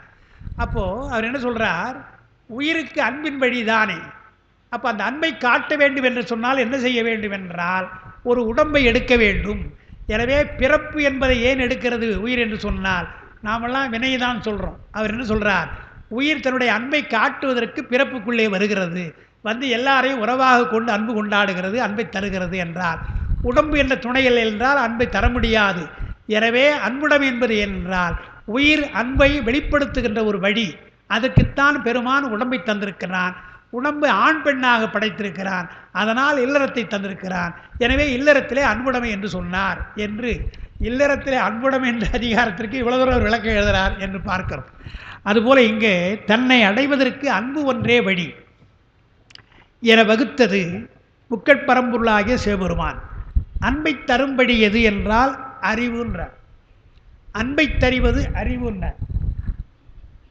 அறிவை உண்டாக்கி அந்த அறிவிலே பொருந்தினால் அன்பு பெருகும். இது வித்தியாசமாக சொல்கிறாங்க. உலகில் அறிவு என்பது வேறு, அன்பு வேறுன்னு தான் நம்ம சொல்கிறோம். ரொம்ப அன்பாக இருப்பார்ப்பா, ஆனால் அவருக்கு அறிவு ரொம்ப கிடையாது அப்படின்னு சொல்லிடுறோம் சாதாரணமாக. ரொம்ப அன்புடையவர், ஆனால் விஷயம் தெரியாது அப்படின்னு சொல்லிடுறோம் இல்லையா? அது அல்லன்றார். அறிவினுடைய கூறுதான் அன்புன்ற. அறிவு பெருக பெருகத்தான் அன்பு வரும்ன்ற. எனவே அறிவு வேறு அல்ல, அன்பு வேறு அல்ல. ஞானமாவது ஈசன்பால் அன்பேன்னார். அதான் ஞானம்னா அன்பு தானே, ஈசன்பால் அன்பு தானே, அதைத்தான் அறிவுன்னு சொல்கிறார். எனவே அந்த அறிவிலே பொருந்தினால் அன்பு பெருகும். அது பெருகிய பின்னால் அன்பே துணையாக அந்த வெள்ளத்திலே பற்றினால் அன்பு வெள்ளம் வற்றி போகாதவாறு பாதுகாத்து கொள்ள வேண்டும். செய்தால் காதல் வழி செய்து கங்கை வழி தரும்ன்றார். கங்கை போல பெருக வேண்டுமாம் அந்த அன்பு. அதான் பெருமான் கங்கை ஏன் வைத்திருக்கிறார் என்றால் காதல் செய்ய வேண்டும், வற்றாத அன்பு வர வேண்டும், வற்றாத அன்பு கங்கையைப் போல வர வேண்டும் என்று தான் கங்கையை வைத்துக் கொண்டிருக்கிறார் என்று அங்கே எழுதுகிறார். காதல் வழி செய்து கங்கை வழி தரும். கங்கையைப் போல நமக்கு அந்த அன்பை பெருக்குகிறான் பெருமான். காதல் வழி செய்தால் அவன் நம்மை காக்கின்றான் என்று முதல்ல அன்பு செய்ய வேண்டும் என்பதை முதல்ல சொன்னார். அது முதல் பாட்டாக இருக்குது, கலைநிலையில் முதல் பாட்டாக இருக்குது. அப்புறம் இரண்டாவது பாடல். இதனால் பிராசார யோக வழிமுறையில் வீடு தரும் சிறப்பு. அன்பு செலுத்தினால் பிராசார யோகத்தினாலே நாம் வீடு பேர் அடையலாம் என்று சொல்கிறார் முதல் பாட்டில். இரண்டாவது பாட்டு, காக்கலும் ஆகும் கரணங்கள் 4ஐயும், காக்கலும் ஆகும் கலை 16ஐயும், காக்கலும் ஆகும் கலந்தனல் வாயுவும், காக்கலும் ஆகும் கருத்துடன் இல்லே. என்னென்ன நமக்கெல்லாம் பெருமான் தந்திருக்கிறான் என்று எழுதுகிறார். முதல்ல அறிவை தந்திருக்கிறான் பெருமான். உயிரிலே அன்பு அறிவை தந்திருக்கிறான். பிரணவ கலைகளிலே அந்த அறிவு பொருந்த வேண்டும். நம்முடைய உயிர் அறிவு அந்த ஆ ஊ மா என்கின்ற அந்த பிரணவ கலைகளே பொருந்த வேண்டும். ஏன் அப்படி சொல்லுகிறார் என்றால், சிவஞான போதம் படிக்கிற பொழுதே நமக்கு தெரியும். இந்த ஆ ஊ மா விந்து நாதம் என்ற 5ஐயும் இயக்குவது எது என்றால் அகாரத்தை இயக்குவென்ற அயன், உகாரத்திற்கு திருமால் என்றெல்லாம் சொல்லி மகேஸ்வரன் சதாசிவன் என்று நாம் சொல்லும். 5ஐயும் இயக்குவது. அந்த எழுத்தை இயக்குவது அரிதெய்வம். அந்த அரிதெய்வத்தினால்தான் அந்த ஆற்றல் நமக்கு வருகிறது. எழுத்தை நம்ம புரிந்து கொள்கிறோம் இல்லையா? புரிந்து கொள்வதற்கு என்ன ஆற்றல் என்றால், இப்போது யோசித்து பார்த்தால் தெரியும். ஆனால் அவனா எப்போ படித்தோம்? நாம் அல்பபெட்டு எப்போ படித்தோம்? எப்போ படிச்சுட்டு மறந்து போச்சா அப்படின்னா மறக்கலையே நமக்கு என்றால் என்ன சொல்கிறாங்க? உயிரினுடைய ஆற்றல் விட்டு விட்டு அறிவுது, மறந்து போடும். என்பதை மறந்து போயிருக்கணும், ஆனால் மறுபடியும் ஞாபகம் வருது. அப்போ என்ன அர்த்தம் என்றால், அதிதெய்வமாக இருக்கின்ற அயன் அதை செலுத்துகின்றான். அயன் செலுத்துகின்ற பொழுது அந்த என்பது உடனே நமக்கு தோன்றுகிறது. எனவே அரிதெய்வத்தின் மூலமாகத்தான் அந்த என்ற எழுத்தை நாம் நினைவு கொள்ளுகிறோமே தவிர நம்முடைய நினைவாற்றல் அல்ல என்று சொன்னால், அப்போ அரிதெய்வங்களை பற்றி எவ்வளோ சிறப்பு நமக்கு சொல்லியிருக்கிறார்கள் சிவஞான போதத்திலே பார்க்கும். அதைத்தான் இங்கே சொல்கிறார். பிரணவத்தை நீங்கள் 16, 12 பிரிக்கிற பொழுது அந்த சின்ன சின்ன கூறுகளை எல்லாம் அதுக்கு உள்ள அரிதெய்வம், அதற்குள்ள அரிதெய்வம் தான் அந்த சமனை உண்மனைலாம் சொல்கிறவன், அதெல்லாம் பெருமானுடைய சக்தியுடைய பெயர்கள். அவை தான் நமக்கு தூண்டுகின்றன, ஆற்றலை தருகின்றன என்று பார்க்கணும். அதைத்தான் காக்கலும் ஆகும்னார். முதல்ல பிரணவ கலைகளில் அறிவு பொருந்தினால், முதல்ல அறிவு பொருந்த வேண்டும். அப்படி பொருந்தினால் பிராணவாயு, அதான் அடுத்து சொன்னார். காக்கலும் ஆகும் கரணங்கள் 4ஐயும், அந்த கரணங்களையெல்லாம் மனசையெல்லாம் ஒருமைப்படுத்த வேண்டும் என்றால் பிராணவாயு நமக்கு வேண்டும். மனம் வாயு ஒடுங்கினால் மனம் ஒடுங்கும்ன்றது பாட்டு சிறுமந்திரம். எனவே வாயு ஒடுங்க வேண்டினால் நமக்கு மனம் ஒடுங்குவதற்கு பிராணவாயு தேவை. எனவே காக்கலும் ஆகும் கரணங்கள் 4ஐயும். ரெண்டாவது, காக்கலும் ஆகும் கலை 16 கலையாக நாம் பிரிக்கிறோம் இல்லையா ஓங்காரத்தை, அதை நாம் எண்ண வேண்டும். அதற்கடுத்து காக்கலும் ஆகும் கலந்தனல் வாயுவும் பிராணவாயு கலந்து அவற்றின் வழியே இயங்குகின்ற மனம். அப்போது அறிவு முதல்ல, அந்த அறிவினாலே கலை 16 நாம் நினைவு கொள்கின்றோம். 16 நினைவு கொள்வதற்கு மனம் ஒன்ற வேண்டும். மனம் ஒன்றுவதற்கு பிராணவாயு. இந்த 4ஐயும் பெருமான் தந்திருக்கிறான். பிராசார கலைகளை இந்த 4ஐயும் நாம் செய்கிறோம். அறிவு பொருந்துவது கலையிலே பொருந்துகின்றது. பிராணவாயுவை நாம் கட்டுப்படுத்துகின்றோம். கட்டுப்படுத்துவதாலே மனம் கட்டுப்படுகின்றது. கட்டுப்படுவதாலே நமக்கு அந்த மனம் ஒடுங்குகின்றது என்று பார்க்கிறோம். இவற்றை மருள் நிலையில் செலுத்தாமல் இவ்வளவு பெரிய கருவி நமக்கு தந்திருக்கிறான் பெருமான். எல்லாம் உயர்ந்தது, அறிவு உயர்ந்தது, வாயுக்களிலே பிராணவாயு உயர்ந்தது. 10 வாயுக்கள் சொன்னாலும் பிராணவாயு உயர்ந்தது. அதே போல் மனிதன் என்பதற்கு மனம் மிக முக்கியமானது. தொல்காப்பியத்தில் கூட 6வது அறிவை மனம் என்று தான் அவர் சொல்லுகிறார். மனம் அவர் சொன்னாலும் மற்ற அடங்குகிறது. மனம் என்று அந்த அந்தக்கரணம் முக்கியமானது பார்க்கிறோம். அந்த மனம் ஒடுங்க வேண்டும், அப்பொழுது தான் சிந்தனை நமக்கு ஒடுங்கும். இவ்வளவு முக்கியமாக இருக்கிற பொழுது இந்த கருவிகளை வைத்துக்கொண்டு நீங்கள் உலகியலுக்கு சென்றால், உலகியலுக்குத்தான் நீங்கள் பிராணவாயு பயன்படுத்துறது, மனசை பயன்படுத்து என்று சொன்னால் அது மருள்நிலை. அந்த மருள்நிலையிலே செல்லாமல் அருள்நிலையிலே செலுத்த வேண்டும். அதுதான் பிராசார யோகம். மருள்நிலையிலே செல்வது தானா போல். யோகத்தை பற்றி சொல்கிற பொழுது பரிமேலகுடன் எழுதுகிறார், மனம் பொறிவழியே போகாமல் தடுக்கணுன்றார். அந்த உரன் என்னும் தோட்டியால் ஓரைந்தும் காப்பான் என்பதற்கு அதுதான் எழுதுகிறார். உரன் என்பது அறிவு, தோட்டி என்பது அங்குசம், ஓரைந்து என்பது புலன்கள். அந்த மனம் புலன்கள் வழியாக போய்விடும் அல்லவா, அது போகாமல் தடுப்பது அறிவு என்ற ஆயுதம், அங்குசம் என்று சொல்கிறார். அதுபோல் அந்த அறிவு ஆயுதம் இல்லை என்றால் மனவழியிலே போய்விட்டால் மருள்நிலை. ஆனால் திருப்பினால் அருள்நிலை. அருள்நிலையில் செலுத்துவன பிரணவகலைகள் சந்திரகலை போல்வன என்று உதவினார். வாயுவை காத்தால் மனம் ஒடுங்கும் என்பதற்கு மண்மனம் எங்குண்டு என்று ஒரு பாட்டு அப்பா மேற்கோள் காட்டியிருக்காங்க. மேற்கொண்டே படித்த பாடல். கரணங்கள் முதலிய 3ம் காரிய காரண முறையில் வைக்கப்பட்டன. இங்கே பாட்டில் அப்படி வைக்கிறார். முதல்ல காரியம் எது? அந்த கரணம். அந்த கரணத்துக்கு காரணம் எது? கலை 16. கலை 16 அறிவது என்பது பிராணவாயு என்று காரிய முறையிலே அதை வைத்து பாடியிருக்கிறார். காக்கலும் ஆகும் கரணங்கள் 4ஐயும். அதுதான் முதல் நம்முடைய அறிவினாலே மனத்தை கட்டுப்படுத்த வேண்டும். மனசை கட்டுப்படுத்தி 16 கலைகளை பொருந்த வைக்க வேண்டும். பொருந்த வைப்பதற்கு பிராணவாயுவை ஒடுக்க வேண்டும். பிராணவாயு ஒடுக்கினால் மனம் ஒடுங்கும் என்று சொல்கிறார். அடுத்த பாடல், நிலை பெற நின்றது நேர் தரு வாயு, சிலை பெற நின்றது தீபமும் ஒத்து, கலைவடி நின்ற கலப்பை அரியில் மலைவரிவாகும் வழியதுவாமே. அதாவது பிராணவாயுன்னு இங்கே சொல்லியாச்சு முன்பாட்டில். அந்த முன்பாட்டை எப்படி, முன்பாட்டில் இருக்க பிராணவாயு எப்படி செலுத்த வேண்டும் என்று அடுத்த பாட்டில் சொன்னார். எப்படி சொல்ற? நேர் தரு வாயுன்னார்.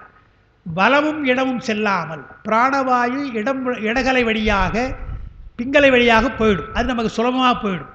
இப்போ நமக்கு அது சுலபம் கிடையாது. ஏன்னா அது யோகத்தில் செய்ய வேண்டியது. இப்போ நமக்கு எப்படி வேணாலும் போகும். இடகலை போகலாம், பிங்களை போகலாம், எப்படி வேணாலும் போய் வருகின்றது. முறையில்லாமல் மூச்சு விடுறோம். ஆனால் அதையே நாம் கட்டுப்படுத்தினால் ஓரளவு இடகலை பிங்களை என்று பூரகம் ரேசகம் சொல்லிக்கலாம். அதை விட அதிகமாக இருப்பது தான் சுடுன நாடி வழியாக செல்வது. அதைத்தான் இங்கே சொல்கிறார். இடகலை பிங்களை வழியாக போவது யோக முறை. பிராசார யோக முறையிலே சுடுன நாடி வழியாக போக வேண்டும் என்பதைத்தான் ஞானசம்பந்த பெருமானுடைய பாட்டை அன்னைக்கும் சொன்னோம். அதாவது அஞ்செழுத்து பற்றி சொல்லுகின்ற பொழுது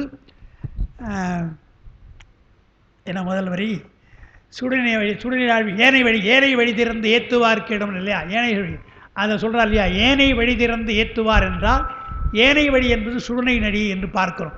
அது அங்கே குறிப்பாக சொன்னார். ஊனில் உயிர்ப்பை உடைக்கின்ற பாட்டை சொன்னார். அதனால் வலம் இடம் செல்லாமல் நடுநாடி வழியாக சென்ற பிராணவாயு, அதாவது சுடுநாடி வழியாக சென்ற அதில் மாறாமல் நிலை நிற்பதே பிராணாயாம நிலை. நாம் செய்கிற பிராணாயாமம் சாதாரண யோக நிலைத்தான் அவங்க சொல்கிறாங்க. இப்போ இருக்கிறவங்களாம் இடகலை வழியாக பிங்களை வழியாக போய் வர வேண்டும் சொல்கிறாங்க. சாதாரண யோகம். நான் பிராசார யோகத்தில் அதை அடக்கி கும்பகமாக செய்து சுடுநீர் நாடி வழியாக ஏற்றினால் அதுதான் பிராணாயாம நிலை. அந்நிலையால் அது என்ன பயன்? அறிவும் பிரணவ கலைகளை நிலை பெற்று பிராணவாயுவை சுடுநீர் நாடி வழியாக செலுத்தினால்தான் அந்த பிரணவ கலைகளே அறிவு நின்று முதல்வனது திருவருள் அந்த கலைகளிலே பல்வேறு வகையாக கலந்து நிற்கும். கலப்பு இப்போ சொன்னார் இல்லையா, எத்தனை சக்தி சொன்னார், 16 வகையான சக்தி சொன்னார் இல்லையா. அத்தனை வகையாக அந்த சுடுநீர் நாடி வழியாக பிராணவாயு மேலே போக போக உங்களுக்கு பெருமானுடைய அருள் சக்தி உங்களுக்கு பதிகின்றது. பதிந்தால் உங்களுக்கு பிராசார யோகம் கைவரும் என்றுதான் அந்த பாட்டில் சொன்னார். அந்நிலையே அவ்வறிவு பின் பல தலைப்படாது ஒரு தலைப்படும்படியா. பிராணவாயு இப்போ சுடுநாடு வழியாக போனால் மனம் அலையாதுன்னார். அதனால் அந்த ஆற்றினால் அந்த கலப்பினை அறியலாம். சிலைனா கல் என்கிறார். அசையார தன்மையிலே இருந்து கொண்டு நாம் அந்த பிராணாயாமம் செய்ய வேண்டும்னார். இதனால் பிராசார யோகம் உணர்வு அருள் வழிபட, நம்முடைய உயிருடைய உணர்வு அருள் வழிபடுவதற்கு துணையாக இருக்கிறது இந்த பிராசார யோகம் என்று அது 3வது பாட்டு. இனி 4வது பாடல். புடையொன்றி நின்றிடும் பூதப்பிரானை மடையொன்றி நின்றிட வாய்த்த வழியில் சடையொன்றி நின்ற சங்கரநாதன் விடையொன்றிலேறியே விற்றிருந்தானே என்றார். உடனாயிருக்கின்ற பெருமான் நீங்காமல் இருக்க வேண்டும். ஒன்றாய் வேறாய் உடனாய் நம்ம அடிக்கடி சொல்கிறோம். அந்த உடனாய் எப்பொழுது இருக்கும்? நீங்காமல் இருக்க வேண்டும் அல்லவா? நீங்காமல் இருக்கின்ற பெருமான் அவனை சாராது நம்முடைய உணர்வு புறத்திலே ஓடுகிறது. மாணிக்க வாசகர் கூட இமைப்பொழுதும் என் நெஞ்சில் நீங்காதான் அவன்தான் நீங்காமல் இருக்கிறான்னு சொன்னாரே தவிர தான் நீங்காமல் இருக்குன்னு அவர் சொல்லலை. நாம் நீங்கிறோம் இல்லை, நாம் நீங்கிறோம். அவன் உள்ளத்தில் இருக்கிறான். உள்ளத்திலே வந்து இருக்கின்றவனை அவர் வள்ளலார் அப்படி சொல்கிறார். ஞாபகம், யாருக்கோ வந்த விருந்து போல என்னை பார்க்குறீப்பா என்று அவர் பார்க்குறார். உங்கள்கிட்ட தான் நான் வந்திருக்கிறேன், யாருக்கோ விருந்து வந்திருக்கிறான்னு போயிடுறாங்க இல்லையா, அதுபோல் என்னை விட்டுட்டு போகிறேன் என்றார் முருகனை பார்த்து. அதுபோல் உள்ளத்திலே பெருமான் இருந்தால் அவர் யாருக்கோ வந்து உட்கார்ந்துக்கிறான்னு நினச்சி நம்ம புலன்கள் எல்லாம் புறத்தே போகிறது அல்லவா? அப்படி ஓடிய புற உணர்வு அவ்வாறு ஓடாது மடங்கி அவனை சார்ந்திருட்டருக்கு இந்த பிராசார யோக நெறிதான் சார்ந்து. உள்ளத்திலே இருக்கிற அந்த இறைவன் அவனை சார்வதற்கு, உயிர் உணர்வு சார்வதற்கு இந்த பிராசார யோகம்தான் பயன் என்று சொன்னார். அதுக்கு விளக்கம் எழுதியிருக்காங்க. புடை ஒன்றல் என்றால் அருகிலேயே நிற்றல், பெருமான் பக்கத்திலே இருக்கிறார். மடை என்றால் 5 பொறிகள். 5 பொறிகள் மடைமாற்றம் செய்தால் உலக வெளி, அதை தேப்பி விட்டால் அருள் வழி. எனவே உலக வெளியில் திருப்பாமல் மடைமாற்றம் செய்ய வேண்டும் என்றால் என்ன கூட நம்ம சொல்லியிருக்கிறோம். நம்முடைய புலனடக்கம் என்பதெல்லாம் புலனை ஒடுக்கி விடுவதல்ல, அழித்து விடுவதல்ல, புலன்களை மடைமாற்றம் செய்தல். உலகியலா சென்றால் அது புலன்கள் இன்பம், நமக்கு புலன் இன்பம். ஆனால் அதே புலன்களை மடைமாற்றம் செய்தால் அருள் இன்பமாக நமக்கு வரும் என்று தான் நாம் அதைத்தான் நாம் புலன் நெறி புலனடக்கம் என்று நாம் சொல்கிறோம். ஆனால் மடை என்றால் 5 வழி செல்லும் உணர்வு. பிரானை ஒன்றி நிற்பதற்கு வாய்த்த வழி பிராசார யோகம். விடை ஒன்றில் ஏறி என்பதுக்கு நயமாக சொல்கிறார். பெருமான் நமக்கு காட்சி அளிக்கிறார் என்று சொன்னால் பெருமானுடைய காட்சி எத்தனையோ வகை. அதில் இங்கே சொல்கிறது என்ன சொல்கிறார்? தடத்த லட்சணமாய் விடையேறின்னு சொல்கிறார் இல்லையா? சடையொன்றி நின்ற சங்கரநாதன் விடையொன்றில் ஏறுவான் என்று சொன்னால் சடையும் பிறையுமாக விடைமேல் ஏறி வருகிறான் என்றால் அது தடத்த லட்சணம். அப்போ பிராசார யோகத்தில் பெருமானுடைய தடத்த லட்சணமாக இருக்கிற வடிவத்தை நீங்கள் காணலாம் என்று தான் அவர் சொல்கிறார். இருத்தல் தடத்தமாய் காணப்படுதல் என்பது சொல்கிறார். அது இறந்த காலம் அதெல்லாம் பாட்டு சொல்கிறார். இதனால் பிராசார யோகத்திலே இறைவனது பொதுநிலை இறுதி விளங்கும். உணர்வு வந்த பின்னால் 16 கலையிலே பொருந்திய பின்னால் இறைவன் தோன்றுகிறான் என்றால் இறைவன் வடிவத்தோடு தோன்றுகிறான், சடையையும் பிறையுமாக தோன்றுகிறான் என்றால் அது பொதுநிலை, தடத்த லட்சணம் நாம் காணுகிறோம். அப்போ பிராசார யோக நிலையிலே தடத்த லட்சணமாக பெருமானை தரிசிக்கிறோம் என்கிறார். திருமந்திரத்தில் இவர் சொல்கிறதுலாம் என்னன்னு சொன்னால், நம்மால் காண முடியாத பெருமானை யோகத்திலே எப்படி காணலாம்? அன்பினாலே காணுவது சுலபம். அதுதான் நமக்கு வரலையே, நாம் என்ன பண்ணுறது? அன்பு வரமாட்டேன், சுலபமாக சொல்கிறாங்க, வரமாட்டேன். ஆனால் யோகத்திலே சென்றால் இவ்வளோ முயற்சி செய்தால் உங்களுக்கு கிடைக்கும் என்று அதை சொல்கிறார். யோக முடிவு, அந்த யோக நெறி அவ்வளோ சுலபம் கிடையாதுன்னு நமக்கு தெரியும். அதனால் இந்த வழியெல்லாம் சொல்கிறார். இவ்வளோ கஷ்டப்பட்டு உணர்வினாலே ஒன்றி நீங்கள் சென்றீங்கன்னா சுடலி நாடி வழியாக போனால் பொது நிலையாக தடத்த நிலையில் நீங்கள் காணலாம். முதல்ல அது ஒரு முதல் நிலையிட்டார். அதுக்கப்புறம் இருக்கின்ற காலங்கள் ஏதும் அறியார் பெருக்கின்ற கால பெருமையை நோக்கி ஒலிக்கின்ற வாயு ஒளிபெற நிற்க தருக்கொன்றி நின்றும் சாதகனாம் என்றார். தாம் அது 9வது பக்கம். தாம் வாடும் நாளின் எல்லை அறியாதவர்கள், இருக்கின்ற காலம் எவ்வளோ நமக்கு தெரியாது, தாம் வாடும் நாளின் அறியாதவர்கள் அதை நீட்டிக்கிறதற்காக என்ன பண்ணுறாங்களாம்? பிராணவாயு இப்போ அவங்க சொல்கிறாங்க இல்லையா, ஆயுட்காலம் நீட்டிக்கும், பிராணாயாமம் செய்தால் ஆயுட்காலம் நீட்டிக்கின்றார். அதுதான் கிண்டல் பண்ணுறார். அவ்வளோ கஷ்டப்பட்டு பிராணாயாமம் செய்து ஆயுள் நீட்டிப்புக்கு தானப்பா அப்படின்னு கேட்குறார். ஆயுள் நீட்டிப்புக்கு தான் கூடாதுன்றவன் நாம் பெருமான் பிறவே வேண்டான்றவன் ஆயுள் நீட்டிப்பு எதுக்கு உனக்கு என்று அதை நீட்டித்தல் பொருட்டு பிராணவாயை பதப்படுத்துகிறார்கள். அவ்வாறு கால நீட்டிப்பிற்கு மட்டும் ஏதுவாக ஒழியாமல் அதுக்கும் பயன்தான். அதாவது அவாந்தர பயன் சொல்வாங்க. பால் சாப்பிட்டால் அந்த பசி நீங்குது இல்லையா, அது அவாந்தர பயன். ஆனால் பால் ஆரோக்கியமான உணவு, எனவே உடம்புக்கு சக்தி, அது முடிந்த பயன். எதுவாக இருந்தாலும் அவாந்தர பயன், அதாவது இடைநிலை பயன், முடிநிலை பயன் ரெண்டு உண்டு. அதுபோல் நீங்கள் பிராணாயாமம் செய்தால் ஆயுள் நீட்டிக்கும் என்பது அது அவாந்தர பயன், இடைநிலை பயன். முடிநிலை பயன் அது அல்ல. பெருமானுடைய காட்சி நமக்கு வேண்டும் தான் நம்ம ஆராய்ச்சி பண்ணுறோம். ஒழியாது மெய்யுணர்வை பெறுவதற்கு பிராணாயாமம் செய்து அந்த பிராசார யோகத்தினாலே மெய்யுணர்வை பெறுவதற்கு ஏதுவாக இருந்தால் அந்த சாதனை புகுந்தவன் தான் சாதகன். யார் சாதகன் என்பதற்கு சொல்கிறார். நமக்கு தெரியும், சரியை, கிரியை, யோகம், ஞானம் என்ற 4 சொல்கிற பொழுது சரியை செய்தவர்கள் யார் என்று சொன்னால் சமயிகள், அவங்களுக்கு பேர் சமயின்னு சொல்கிறாங்க. கிரியை என்று செய்தால் புத்திரர்கள் என்று சொல்கிறாங்க. நாம் சொல்லியிருக்கிறோம். யோக நிலை வந்தால் அவளை யோகிகள் சொல்லாமல் சாதகர்னு சொல்கிறோம், சாதகர்னு சொல்கிறோம். அப்புறம் ஞான நிலை பெற்றால் ஞானிகள் என்று சொல்கிறோம். ஞானிகளை பக்தர்னு சொல்கிறாங்க. ஞானிகளை தான் பக்தர்னு சொல்லுவாங்க. அதையும் சொல்லிடுறேன் நான், ஞானிகள் தான் பக்தர்னு நாம் சொல்கிறோம்.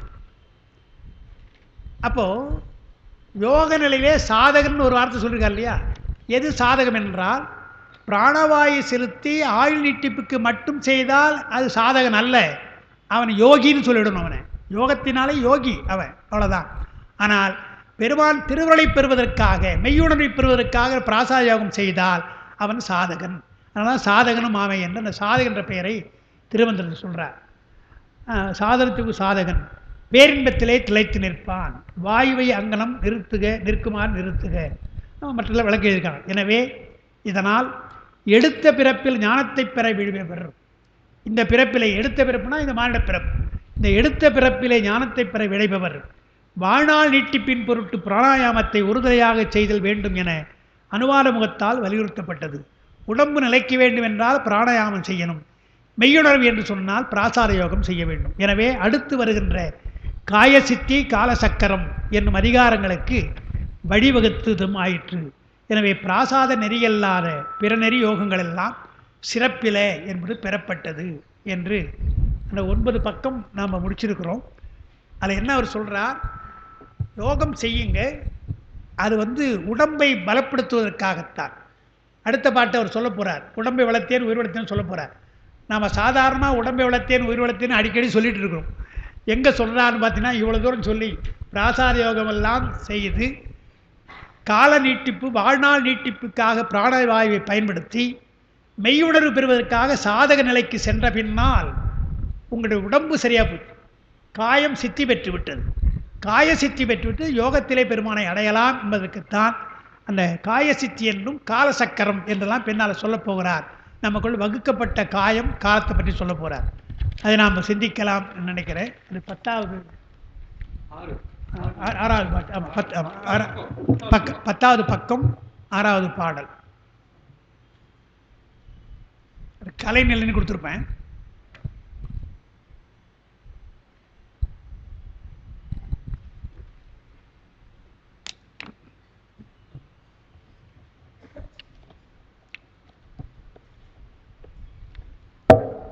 சாதகமான தன்மை அங்கே முதல்ல சாதகன்னு சொன்னார். எனவே எங்கள் சாதகன்னு எடுக்கிறார். சாதகனும் ஆமையை நாங்கள் முடித்தார் போன பாட்டில். அடுத்த மந்திரத்தில் சாதகமான தன்மையை நோக்கியே மாதவமான வழிபாடு செய்திடும் போதகமாக புகழுறப்பாச்சினால் வேதகமாக விளைந்து கிடக்குமேன்ன. அதாவது மேலேயே கூறியதுன்னு எழுதுகிறாங்க அப்பா ஒரு இடத்துல. ஒருக்கின்ற வாயு ஒளிவர நிற்குமாறு நிறுத்துதல். ஒருக்கம் என்று சொன்னால் யோகத்தில் அந்த தாரணை என்று சொல்கிற மாதிரிங்க, அதுதான் ஒருக்கம்ன்றாங்க. யோகத்துக்கு மொத்தமாக ஒருக்கன்றாங்க. ஒருக்கின்ற வாயு பிராணவாயுவை நாம் ஒரே வகையாக நிறுத்தினால் ஒளிவர நிற்குமாறு நிறுத்தல் என்றால் ஒளியாக இருக்கிற பெருமான் நமக்கு தோன்றுமாறு அந்த வாயுவை நிறுத்தணும் என்பது என்ன என்றால் யோகத்தினால் மெய்யுணர்வை பெறும் முயற்சியை குறிக்கும். இதுவே சாதகம்.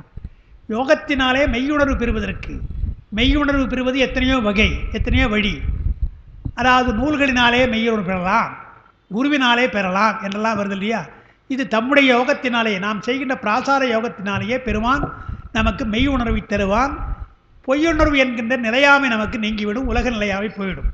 இதுவே சாதகம் எனப்படும். இந்த சாதகத்தின் தன்மையை உணர்ந்து பெருந்தவமாகிய வழிபாட்டினை ஒருவன் செய்யும் பொழுது பிரணவ கலைகளே உள்ளீடாக இருக்கிற திருவுருளை தனது உணர்விலே செல்லுமாறு செலுத்தினால் அந்த செயலே புலன் உணர்வாகிய இருப்பினை இரும்பினை மெய்யுணர்வாகிய பொன்னாக மாற்றுகின்ற ரசகுடையாக அமையும். குருவங்க சொல்கிறார், உன்னுடைய நினைவையெல்லாம் உலகியலுக்கு கொண்டு சென்றால் அது இரும்பு போல.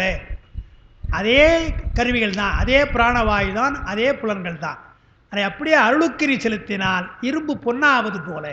எனவே ரசகுலைக்கு தான் கேட்குறோம் இல்லையா, இரும்பு பொன்னாதல் இரும்பு பொன்னாதல்னு சொன்னால் எத்தனையோ பேர் அப்படி செய்கிறாங்க. இவர் சொல்கிறது என்ன சொல்கிறார், உலகியலெல்லாம் நினைவெல்லாம் உங்களுக்கு இரும்பு போல, பெருமானை எண்ணுவதுதான் பொன் போல என்று அவர் சொல்கிறார். காந்தம் போல இரும்பாய், அதான் உலகியல் காந்தம், நம்ம இரும்பு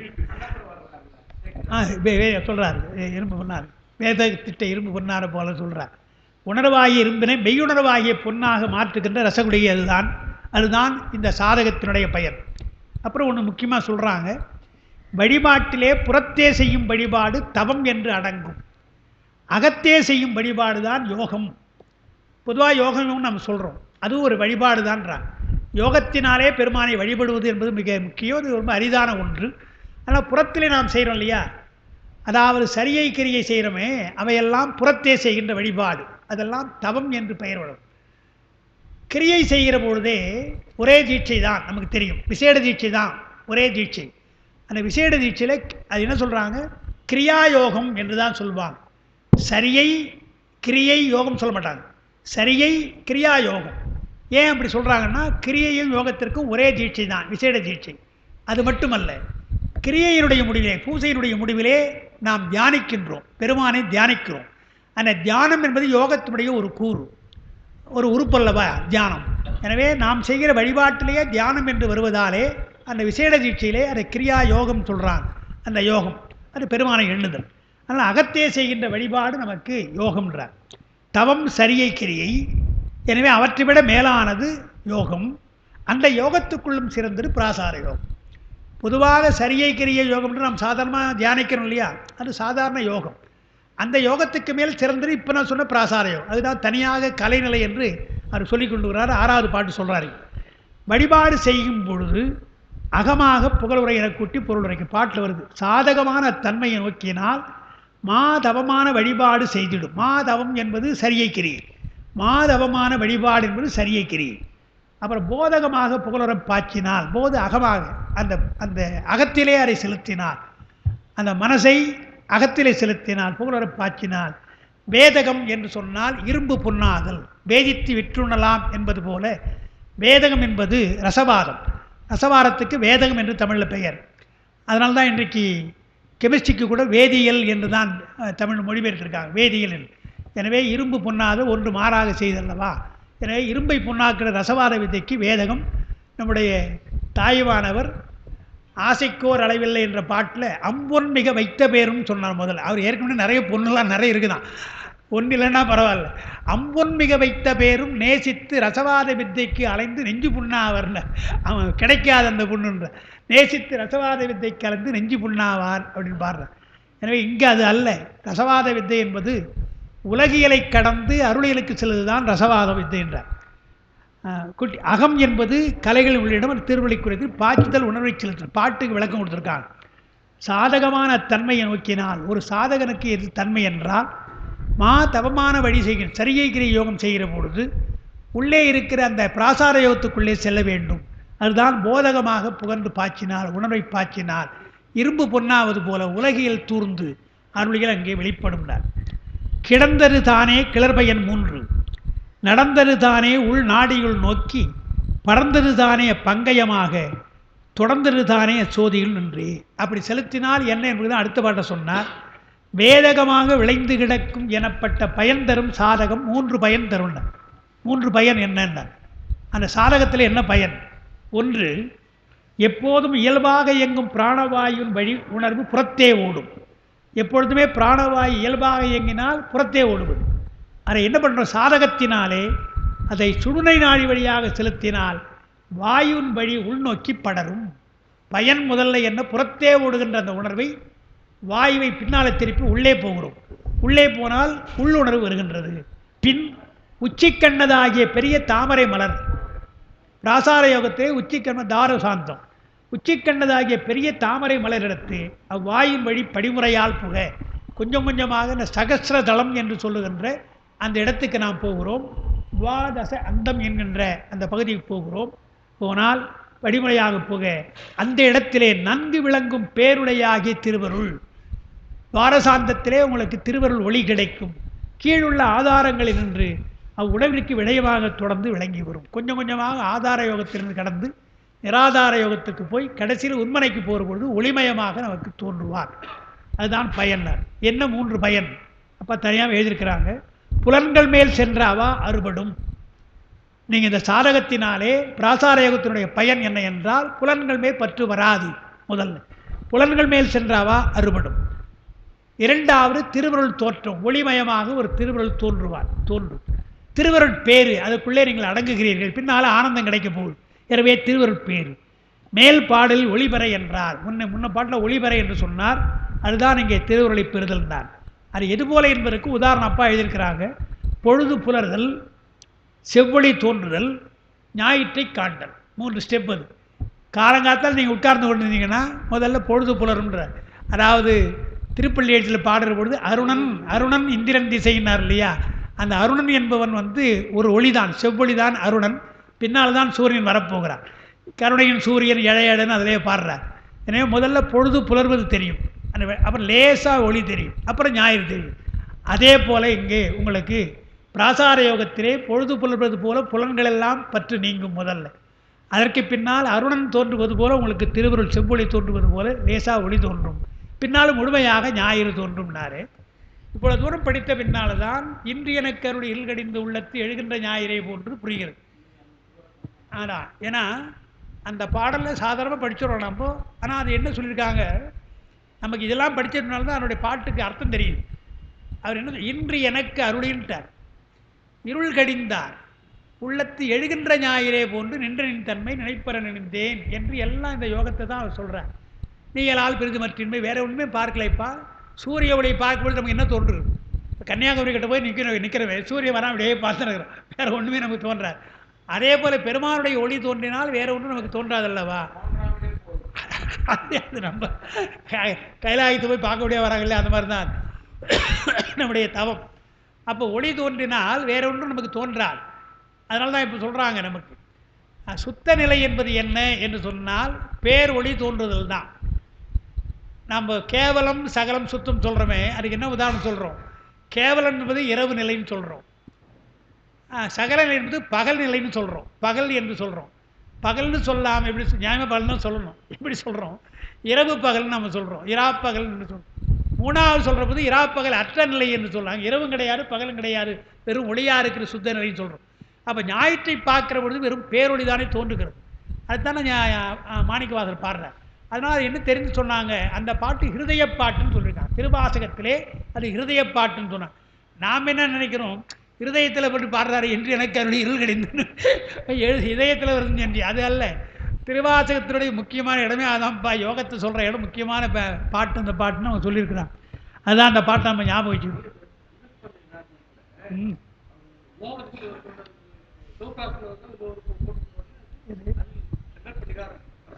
அது இது இன்று அது சென்று சென்று அணை இந்த பாட்டு தான். சென்று சென்று அணுவாய் சென்று அடுத்த வரி சென்று சென்று அணுவாய் தேய்ந்து தேய்ந்து ஒன்றாக இருக்கும் பொழுது சங்கர்பிராகணம் சைவவாதியை மறுக்கிற பொழுது சொல்கிறாரு.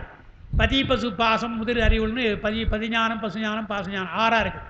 6 இருந்து பின்னால் 4 மாறும், 4 3 மாறும், 3 2 மாறும், 2 1 மாறும்னு வருது. அதில் எது விடலான்னு வருது. கடைசியில் பசுவும் பதியுமாக சென்று பசுபதியாக இருந்து பின்னால் பதியிடத்திலே போய் பசு அடங்குதுன்னு வருது இல்லையா. அதை சொல்வது எது என்றால் சென்று சென்று அணுவாய் தேய்ந்து தேய்ந்து ஒன்றாம் திரண்டு ஆம் பயணம் என்று இறை இயற்கை இயம்புதல் தகுமே என்று சங்கர்பிராகணத்தை இந்த பாடத்தை மேற்கோள் காட்டுகிறார். அதனால் யோகத்துக்கு ஒரு முக்கியமான பாட்டு. திருமந்திரத்தில் இவ்வளோ யோகத்தை படித்த பின்னால் தான் அந்த ஒளி நமக்கு தெரிகிறது. எனவே பொழுது புலர்தல், செவ்வொளி தோன்றுதல், ஞாயிற்றை காண்டல் என்பவற்றில் வைத்து அறியலாம் அப்படின்னா.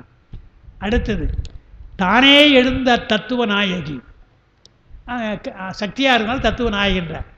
ஊனே வழி செய்தியும் உள்ளே இருந்திடும் வானோர் உலகின்ற அம்மை மதித்திட தேனே பருக சிவாலயம் ஆகுமே. சிவாலயம் ஆகுமேன்னு படிக்கணும், சிவாலயம் ஆகுமே என்றார். உயிர் தனது முயற்சியால் அடையலாக அமையினால் உயிர் தன்னுடைய முயற்சியில் அடையாது, அது அடைய முடியாது. பெருமானுடைய அருள் இருந்தால்தான் இவையெல்லாம் சாத்தியம்.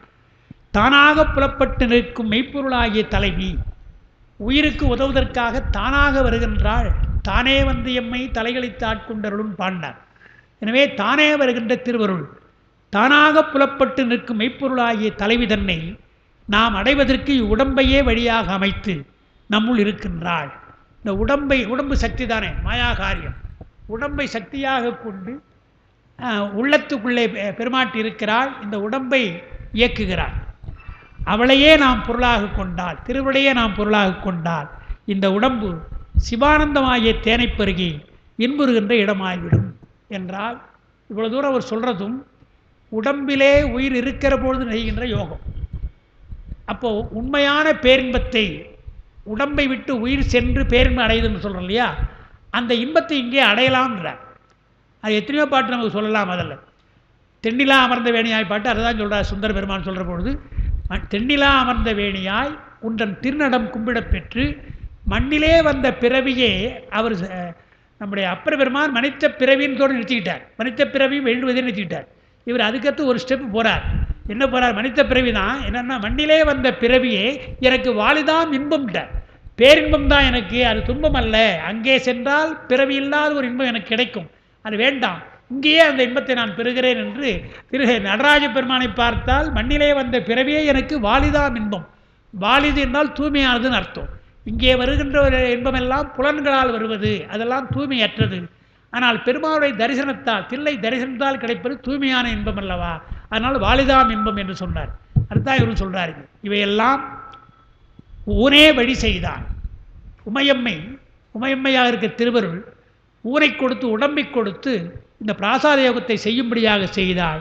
அப்படி நாம் செய்தால் சிவானந்தமாகிய தேனார் தேனே பருக சிவாலயமாகும். சிவாலயம் சிவ ஆலயம் தான். அந்த சிவா என்பது சிவன் லயமாக ஆகின்றான், லயமாக பொருந்துகிறான் அர்த்தம். பிராசாத யோகத்தால் பெறும் திருவருட்பேறு பின் சிவப்பேற்றிற்கு ஏதுவாதல் பெறப்பட்டது. திருவருள் தான், திருவருள் நிலை தான் நமக்கு சொல்லியிருக்கிறார். ஆனால் அதுதான் சிவத்துக்கு பேராக இருக்கும்னார். வானோர் உலகு என்ற அம்மை என்பது அவள் என்னும் சுட்டுப்பெயரளவா என்றதுன்னு பொது அர்த்தம் சொல்கிறார். வானோர் உலகின்ற அம்மை என்பது சக்தி என்பதற்கு சொல்லப்பட்ட ஒரு விளக்கம்தான் என்றது, வேறு விளக்கம் இல்லை. சரி, தேன் வந்து விட்டதுனால, தேன் வந்து விட்டது, நமக்கு தேநீர் சாப்பிட்டு விடலாம். சாப்பிட்டு அடுத்த பாட்டு 9வது பாட்டு